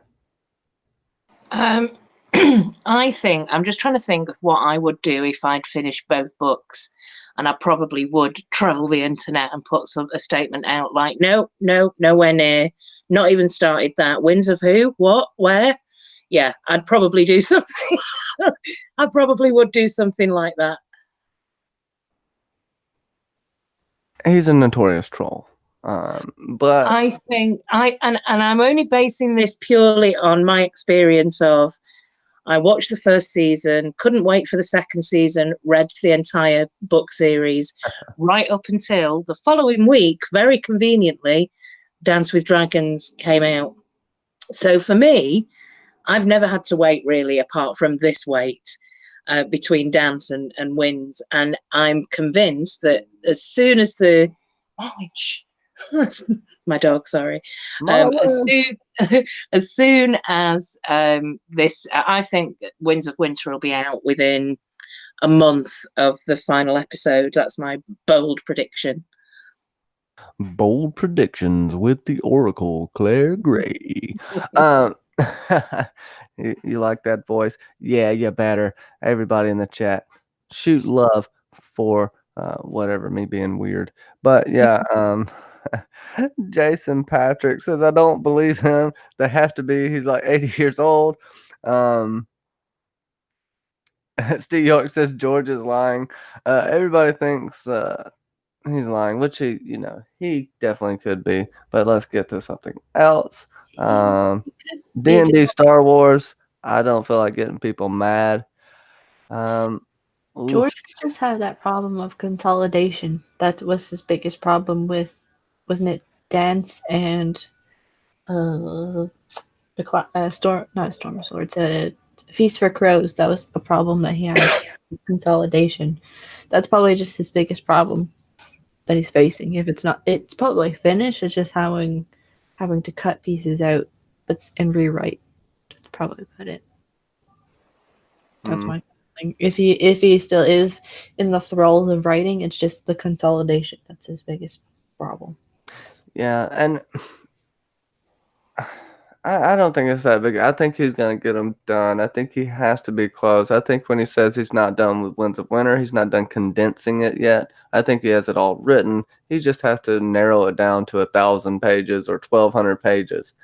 I do want to announce really quick, I will start doing videos on the imagination, well, not the imagination, but on news, and brought to you by the Imagination Realm. Of course, the Imagination Realm will have an awesome YouTube channel one day, but I'm taking advantage of her skills and her smarts. So, enjoy that keychain that you won, because no, I'm just kidding. You're awesome, Imagination Realm. I haven't even told her this, but hopefully she doesn't oppose, and I will make a few videos covering the news and stuff of that nature. With that, let's see a couple more really good questions. Come on, get us deep in thought. Let us know what you think. Will Tormund find love? Tormund and Brienne are stuck there. Brienne's heartbroken. Tormund's heartbroken. It's only natural for two lovers to be drawn together, just like, just like two. Oh my God, I can't even think of positive and negative whatever. Anyways, go ahead. I can't think of anything smart to say. Two star-crossed lovers. That's what they are, and I think that the wildlings are very friendly now with the Northerners. I think it would make a wonderful political alliance for Tormund and Brienne to marry and to strengthen that relationship between the North and the true North. I think she should have chosen Tormund anyway at the post battle feast at Winterfell. I hated that Jaime and Brienne scene. Yeah, I think it's just appease a lot of fans. Yeah, we have to figure Zeta Alpha. Pod will reveal his special purpose. Yeah, so he will, and his special purpose is that he's a super virgin, and he lied, and those girls are really cool, and he dished the gossip with them, and that's why they spread the word for him. Peter Griffin wants. Podrick's really silent, and he could be a really good little bird, so don't forget that. I'm just trolling right now, but Peter Griffin wants Claire's and Drogon idea. exactly the comment I was about to read. Brogon. He has the blonde wig on. He has the surfboard, getting ready to surf at King's Landing. So, do it. Right. Okay. I haven't completely formulated these ideas, but what I do want to do is, if we can go back to, because I've literally just written the final scene in my head of Daenerys and Jon. So. I mean, if we do go back to that topic, then just remind me, because I think if they did it this way, it would work out perfectly. But Brogon, okay, so I think there's a number of things to consider here.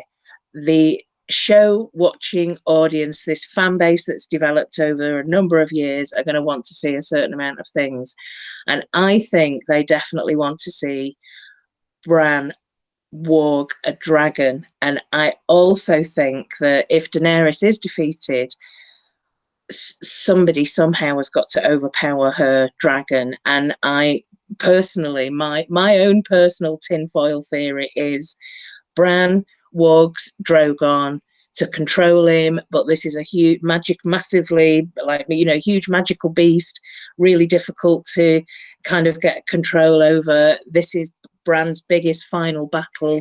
He gets trapped inside the dragon, and all he wants to do is go back north to the true north. So you've basically got this three-eyed raven inside of this two magical beasts trapped within each other. But because Bran has got some kind of an influence on Drogon, it's easier for Jon to have a better relationship with it. So I think Jon escapes ultimately on Brogon and goes back to the north and becomes ultimately the king in the true north. Brogon dies of hypothermia, though. Yeah, and he reunites with Ghost, and everyone's happily ever after. I think there's something of the true North in John. I think there was something. I think there was something to be said there for what Tormund said at the end. Also, but this isn't my theory. This is something that I've seen on the internet, but it does kind of, it's worth considering as fairly serious tinfoil. Is that Bran actually has somehow warged Daenerys. The last time we see her is on Drogon with her kind of conflicting emotions, and then she flies off. We don't see how she is reacting. We don't get any facial expressions. We don't get any camera shots of Daenerys after that. So what if Bran has warged or skin changed into Daenerys, is somehow controlling Drogon to destroy, become the enemy? So this is a massive, massive indication of how much the general fandom just really do not want Daenerys to be the bad guy. Bran would have to be manipulating her for seasons to The make thing her that- do all these choices that led to this. These were all choices she made that led to this. Yes, that's true. That's true. But this is the extent of, I don't want to believe that. And I thought exactly the same thing, Johnny. This is ridiculous. But then the thing that kind of sent a little bit of a shiver down my spine was knowing the aerial shot of Drogon flying over King's Landing towards the Red Keep was exactly the same shot that we got from Bran's vision.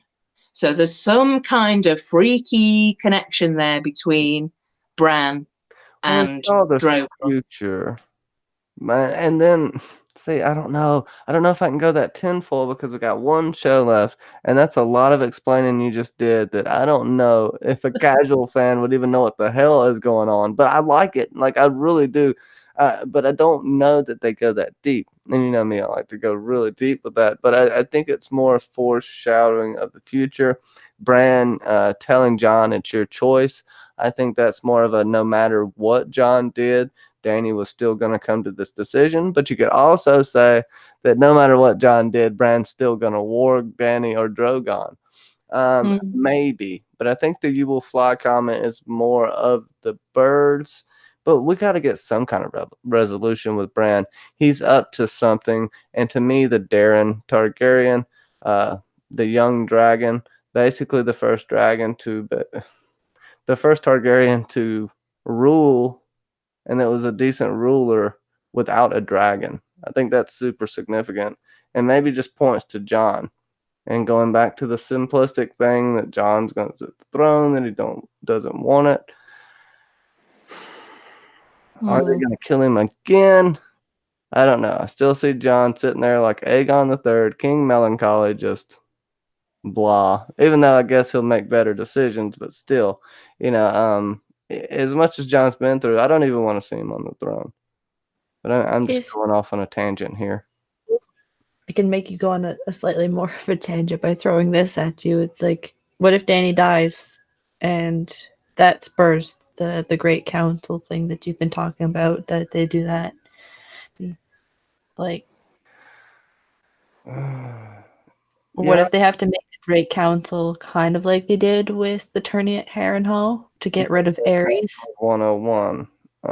Are there enough people to do that? But you could have leaders of this. You could have Gendry representing someone, Sansa representing someone, Jose Martel representing someone. So they may be setting something up here. If Dany calms down and she isn't legitimately went crazy and she just got really angry, I could see her maybe entertaining the idea, but possibly imprisoning anyone that brought it up or agrees with it. Just like we have with the Dance of Dragons. Lyman Beesbury dared to speak up when they didn't, when they were hiding Viserys' dead body bloated in the tower, and well, he had his throat slit for it because he was the only one that said he was going to do something about it.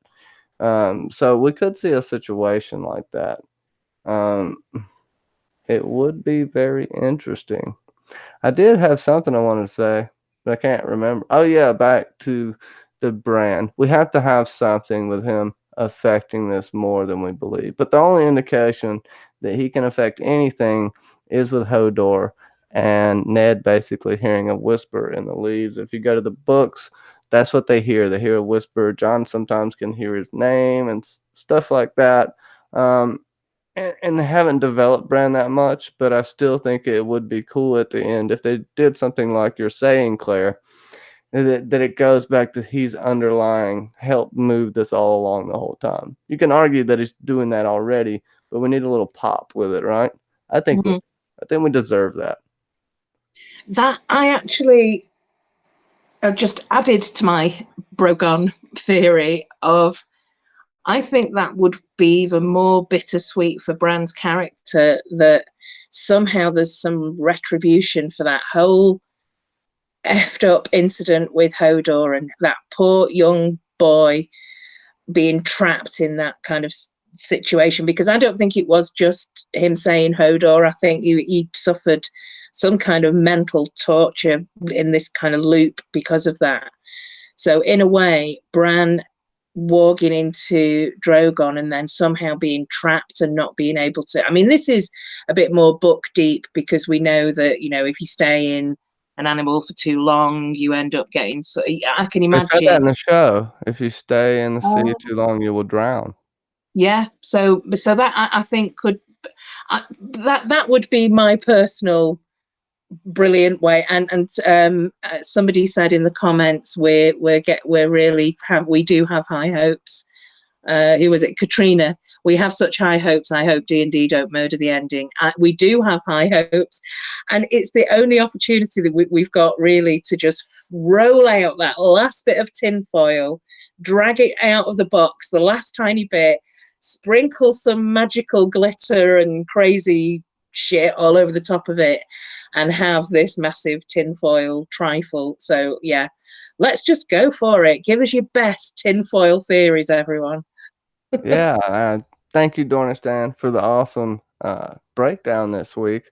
I couldn't even say anything because I couldn't put it better myself. Thank you so much for coming out. Yeah, let's get your Steel DMT. Maybe that'll give us a good trip. I was thinking of Drogon being like Donkey's wife from Shrek. You know, the dragon with the lipstick and the babies. We could see that later. Ghost and Drogon mirroring this in Shrek, which is a very deep, a great film that really is super, super serious, right? No, as far as something super tinfoil for me would go is the biggest thing I see is Sansa raising this army, and we finally getting a battle either on the Trident or at the God's Eye between the North and the South. Fire versus ice for the ending. But go ahead, Sasa. I see you raising that finger. I know Fagaria, I know she's probably not here right now, but Fagaria and I will probably talk about this when we get to it. I don't know when this will come out, but I still have to schedule it. But if these ladies are like their historical counterparts, and Sansa is Henry VIII's Elizabeth Tudor, the daughter of Henry VIII, and Dany is very much Mary Tudor. There was the imprisonment of like Elizabeth finding Mary Queen of Scots and imprisoning her for about 20 years and then ultimately having her die. It's that coming and finding and capturing, which could be very much like what happens. It won't word for word or event by event happen this way, but it can totally be kind of like that. It's like the rightful queen is coming to take out the queen that wanted to take over her own country. That kind of thing. It's like, yes, it's her own country, but let me just wipe out the threat, especially if John has to die for his quote-unquote treason, so to speak. Like, I know I'll talk about it another time. Three treasons you will know. And Dany, Tyrion, and John. She knows One about for 40 blood. treasons, but still. what was it? One for blood, one for gold, and one for love. I feel like Tyrion is the one for love. It had to be Tyrion for the one for love. The one for blood's probably Missandei, or not And that Missandei. isn't even said in the show either, so you can just have fun with it. Yeah. I think the one for love is probably Jon. Mm. Because I really do think she is Yeah. absolutely convinced her position is solid now.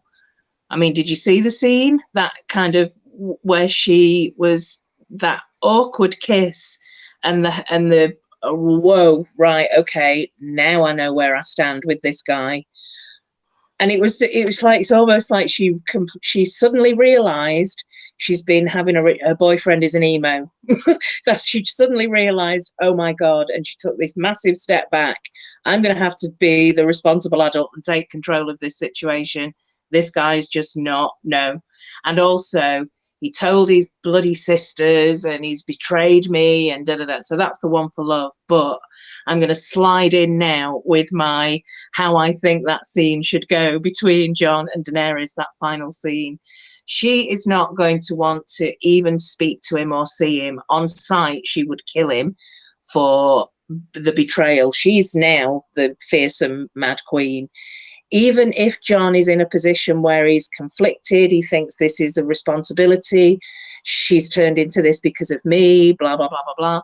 I think the way they should do all of that and end it, and he will kill her, is that final scene is wordless between them. They don't speak to each other. It's just there's a fantastic build-up musical score underneath, and you just get this poetic scene between them where there's no need for conversation. She doesn't want to speak to him anyway, and he can't. He knows that any questions they're like, why did you do that? What is wrong with you? Why are you suddenly evil? She's not going to be able to answer those questions. So it's just going to be this wordless, he knows he has to kill her. And in the middle of all of this, he understands that he's going to then have to take the responsibility of stepping up and taking his claim. And I think if they do it like that, it will kind of satisfy a lot of people, including the people that are going to be absolutely heartbroken over Jon and Daenerys as like the power couple. I think even they will understand that.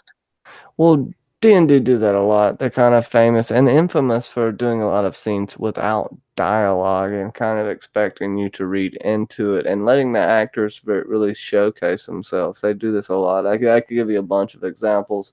People love it. People hate it. I think it's really good in some aspects, and sometimes you kind of need dialogue. But other than that, whatever. I do like that, and I see that more or less how it's going to play out. But I do think one of the other family members are going to be involved, and it's going to take one more death, at least one more burning, before Jon really does it. And that's saying that Dany's going to let anybody get close to her. I think she's going to retreat. She's pulling a Rhaenyra Targaryen. I've said this so many times. She's going to retreat. She's turning paranoid. And she might even order the murder of Jon, like we're saying, or him to be taken. And that may be the.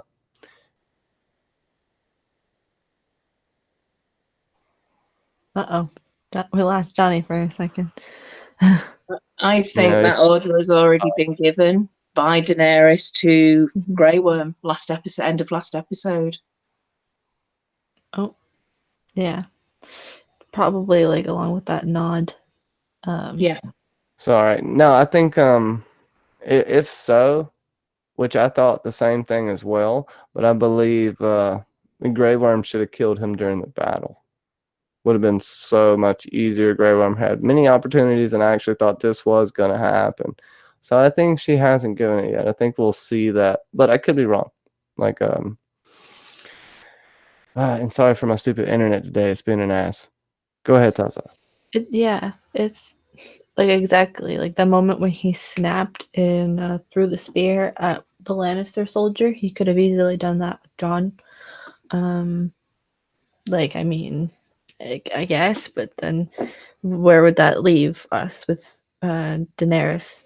Like, how would she kind of come out of that with like Jon being dead? It would be just the battle between Sansa and Daenerys next episode, and then just have Dany just be the Mad Queen villainous type character that is just rules over Westeros in the very end. I mean, it would be an interesting ending, but it's probably not the ending that a lot of us are expecting if Jon was to die last episode.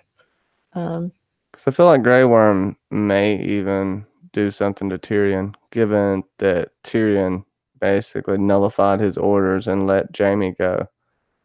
The person that gave the Unsullied those orders that Tyrion basically insulted is Grey Worm.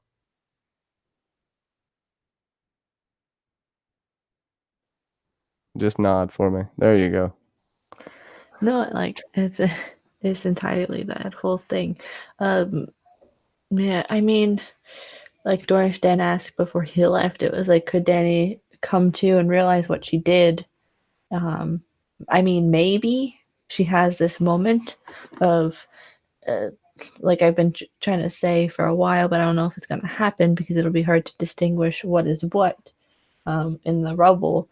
But if Tyrion comes to her and says, because there was that scene with her and Dario of, I don't want another child's bones dropped at my feet. What if there's the coming of the realization of, well, we may not show you all of the physical bones of these children that you've killed, but maybe in the process get like a number.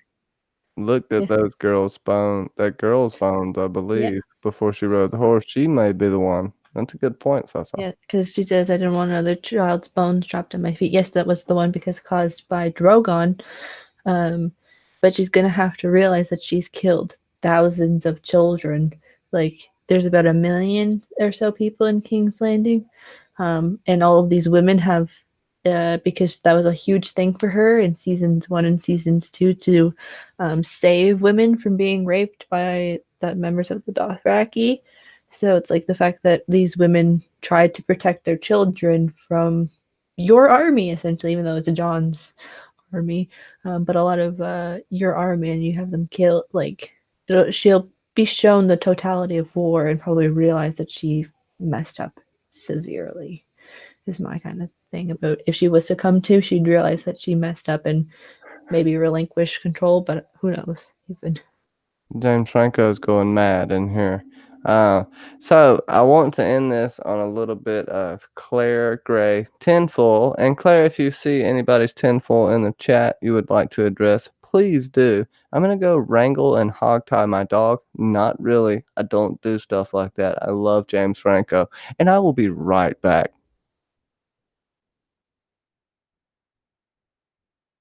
I am really enjoying the tinfoil in the comment section, particularly about Bran and a kind of time loop sort of theories about how he was originally the three-eyed raven that died, and then he's now going back and trying to fix things in the future. So, or in the past, he lives mainly in the past. You can go really deep with the tinfoil and Bran. I think he's probably one of the main characters where you can do that.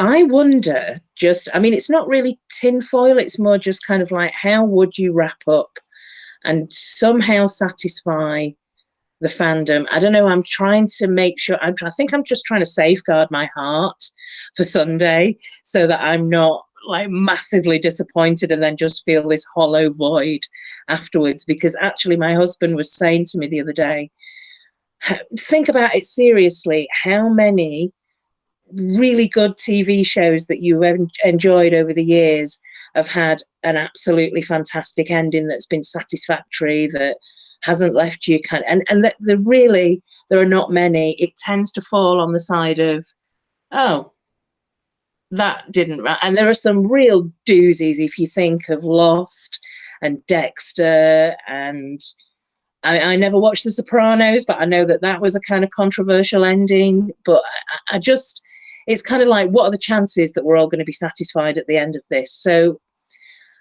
I just keep thinking There are 80 minutes. What can they potentially try to fit in to satisfy that within the 80 minutes? And we Half of a Lord of the Rings film.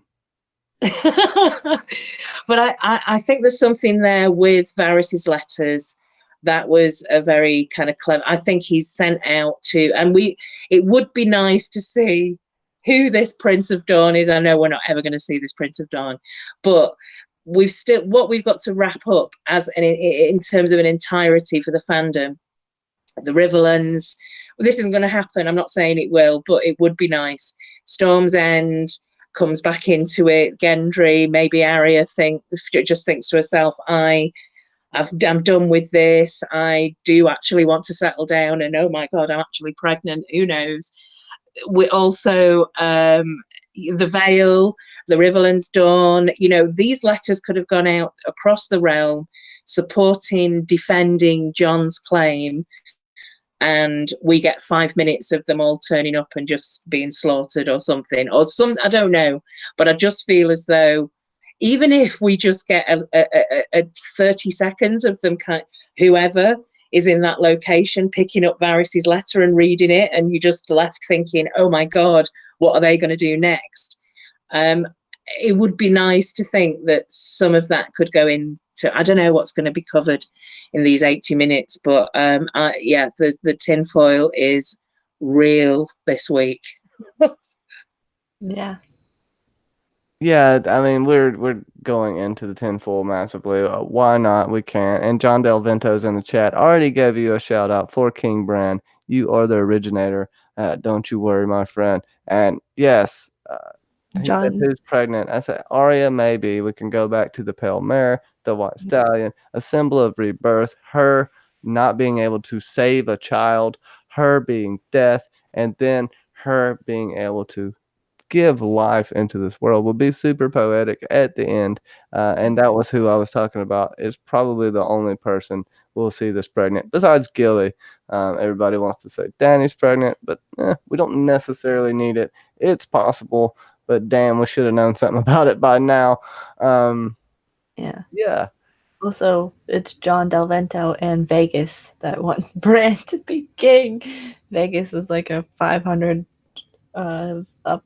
Like Vegas, it has Bran as the king of the the king in the end, and the one who sits on the Iron Throne, which kind of crazy. But I think he wouldn't be sitting on the Iron Throne. He'd be sitting in his wooden chair next to the Iron Throne. And Dany, some people made some comments, and I talked about this a week or two ago about Dany cutting herself on the Iron Throne, and this could be a way she actually ends up dying, depending on how they do it. It would be kind of messed up, but she could have cut herself and bleed to death on the throne. It'd be super poetic, but they'd have to do it right. I have a quick thought that it's kind of tinfoil. What if Dany is like Sleeping Beauty, and it's like, don't prick your finger on the spinning wheel, and then she goes and touches the Iron Throne because she gets that massive cut that we're talking about. She cuts herself. It's because she touches the Iron Throne. It's like Sleeping Beauty. That's why she turned away of a thing, and when she gets there and she touches it, she just goes, and then at the end she's Rapunzel, and this long golden hair is hanging out the window, waiting for a Jon Snow to come climb it. Yeah. Okay, but we've been going for about 2 hours because we love talking about this, and all I can say is that advice: if you're disappointed, I understand, but try to enjoy the ride, and just know that they're not as smart as we are, so they're not going to come up with stuff that's as good as we can think of. So just enjoy it. It's been this way for a few seasons. So I still have fun. I still think it's a really good TV show, so I don't have many complaints. And I could sit here and pick it apart, but people have been picking it apart all damn week. I don't think I'm adding anything to the conversation by picking it apart. Yeah, I'm going to enjoy the episode regardless of what happens, and I will immediately be looking forward to everybody's videos on the discussing and breakdown of the review, the kind of the show that's on straight after that. And then, of course, there'll be kind of themes and wrap-ups of the season. And then I honestly don't think we're going to have to wait too long before we can all dive into Winds of Winter and start pulling that apart as well and dissecting that in the very forensic way that we all do. I'm looking forward to all of that. Yeah, I can't wait for it. Tell everybody in the chat where they can find you, and if you like nails, well, this is one of the main people right here. I am part of House Polished with Catherine Cronall and Lisa Hendy. Catherine, of course, is Mrs. Cronall, Mrs. Cronin, and you can catch Catherine on her Game of Thrones channel on Catherine Cronin. If somebody can put that in the chat for us, the link to Catherine's channel, and we do House Polished reviews of the episodes on Catherine's channel every Saturday. So we'll be around tomorrow at 4 p.m. UK time.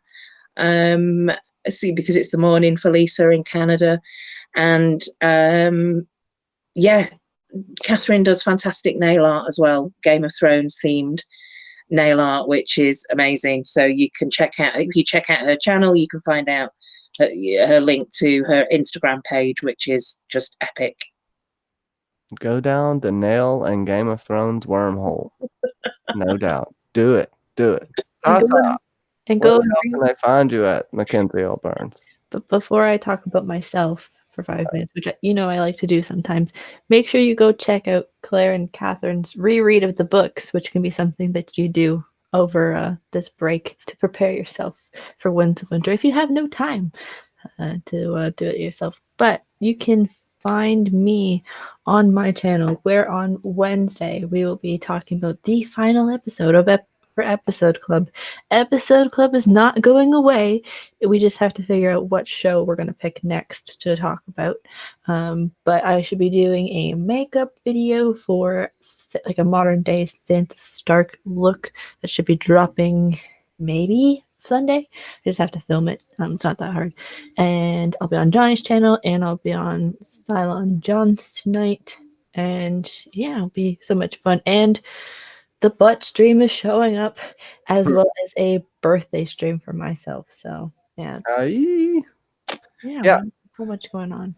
Go check out Episode Club. Go check out the Cylon Johns. Do everything these lovely ladies tell you to do.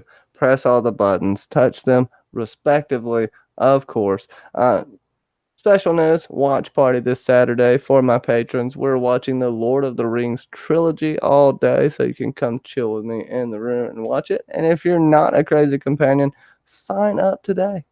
Watch parties, all kind of extra content. I work my ass off for no apparent reason, but maybe because I love it. Other than that, check out John St. Baptiste for sure. He helps me write all the quickies because he's fracking awesome. And like we said, Cylon Johns. Handmade by Bobbi Catalano and all that jazz. You've got to go check out Bobby's stuff. It's fantastic. Be showcasing it a little more. Monday, the book and the shocker bottle. We ask questions. You get the answer right. Because we've had some issues, if you get the answer right in the time limit, your name will go into the drawing at the end, fair and square. And unfortunately for the book, gonna have to keep it within North America because shipping's gonna be a beast. So, and it's got Sweet Sleep and the Strangler in it as well. So shout out to Bobbi Catalano. And if you win, I do have something planned that's not material that I can do for you if you win, if you're overseas somewhere where postage is a little bit more. So if that happens, we will work it out. So don't think you can't play just because you don't live in North America. Other things can be accomplished here, and we'll figure it at this moment. Also, if you're coming to Con of Thrones, that's a good way to get your book if you do win it. Other than that, I'll shut the hell up. We got to get the hell out of here. Thank you so much for joining us on a Nooners of Ice and Fire. Try to keep it a little bit positive. Remember, it's just a TV show. Enjoy it. We got books coming. Read the literature that's already out there. Get into some new literature. The Witcher series. That's really good. The Expanse series. That's really good. Go read some old Lord of the Rings. Just have a good time. Use your imagination and check out the imaginationrealm.com. Claire, would you like to say something? I'm so excited. It's the last episode ever. I can't believe it. It's just hit me now. Wow. Oh my God, I can't wait. And I can't wait to hear what everybody's reaction is. So yeah, I'm just really excited. Have a good one, everyone. And we'll see you on the other side. You ready? Finger guns. Pew, pew, pew, pew, pew, pew.